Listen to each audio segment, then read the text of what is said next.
Have you ever heard the name Horst Wessel? Probably not, but his story is a blueprint for how extremists turn ordinary people into symbols and how propaganda can change history. And honestly, what happened in 1930s Germany should sound uncomfortably familiar in the United States of today. Horst Wessel wasn't some brilliant leader or a war hero. He was merely a young man in Berlin who joined a certain party's paramilitary wing, the SA. In 1930, at only 22 years old, he was unalived in a fight with a communist. That should have been the end of his story, a street brawl gone bad.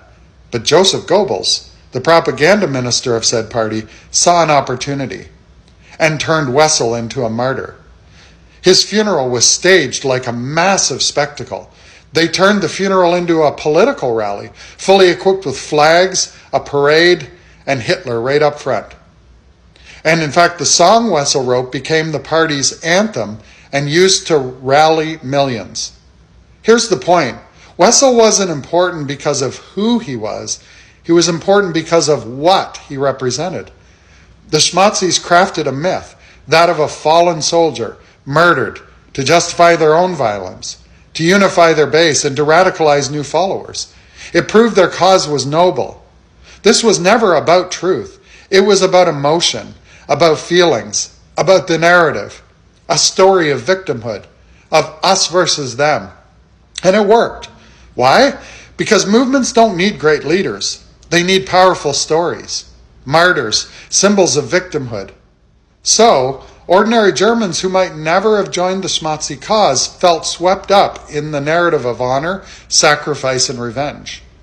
And if you're watching the news these days, you can see the same playbook. Extremist groups try to turn individuals into martyrs, whether it's someone assassinated or a political figure claiming persecution.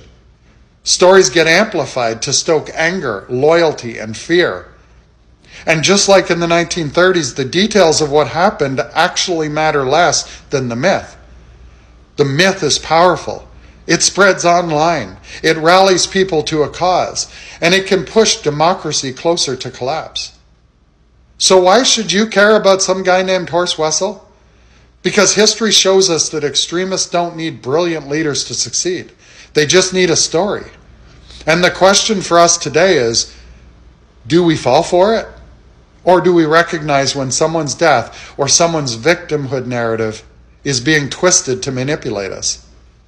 History doesn't repeat exactly, but it does rhyme.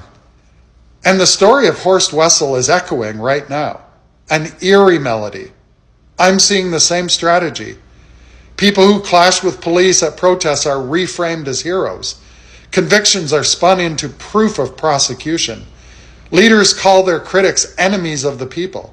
Sound familiar? And when ordinary deaths or arrests are turned into symbols, the real story fades and the myth takes over. Myth spreads faster than facts, and they rally people behind movements that thrive on anger and division. So folks, when we see a story being twisted into a weapon, whether here in Canada or south of the border, we need to pause and ask, who's writing this script and what do they gain from it? Then the real test becomes whether we're listening to the melody or falling for it, or if we resist it. Peace out, and if you're not already following me, you should. It's going to be a ride.